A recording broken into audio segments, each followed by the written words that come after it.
റഷ്യയെയും president Vladimir പുടിനെയും ഒരു film ഹീറോയെ പോലെ ചിത്രീകരിച്ചുകൊണ്ടുള്ള വീഡിയോകളും റീൽസും ഒക്കെ നിരന്തരം പുറത്തു വരാറുണ്ട്. എങ്കിലും യുക്രൈന്റെ ഭാഗത്തു നിന്നുള്ള ആക്രമണത്തെ ചെറുക്കാൻ അടുത്ത കാലത്തായി പുടിൻ കാര്യമായൊന്നും ചെയ്യാറില്ലായിരുന്നു.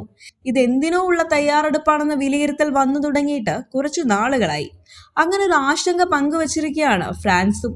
5 വർഷത്തിനുള്ളിൽ റഷ്യ ആക്രമിക്കുമെന്നാണ് ഫ്രാൻസിന്റെ ഉന്നത ജനറൽ വെളിപ്പെടുത്തിയിരിക്കുന്നത്. റഷ്യ 5 വർഷത്തിനുള്ളിൽ യൂറോപ്പിന് ഒരു യഥാർത്ഥ ഭീഷണിയാകത്തക്ക വേഗത്തിൽ പുനഃസജ്ജീകരിക്കുകയാണെന്ന് ജനറൽ തിയറി ബക്കാർഡ് പറഞ്ഞു. അദ്ദേഹത്തിന്റെ സൈനിക ഇന്റലിജൻസ് സഹപ്രവർത്തകർക്കിടയിലെ ഏറ്റവും താഴ്ന്ന കണക്കാണിത്.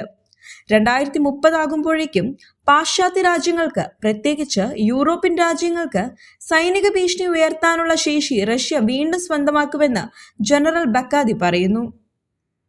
റഷ്യയുടെ പോരാട്ട പരിചയം, വലിയ ശക്തി, സഹിഷ്ണുത എന്നിവ പാശ്ചാത്യ രാജ്യങ്ങൾക്ക് അപകടകരമാകുമെന്ന് ഫ്രാൻസിന്റെ ഫോഴ്സ് ആർമീസ് എന്ന സേനയുടെ മേധാവി മുന്നറിയിപ്പ് നൽകുന്നു.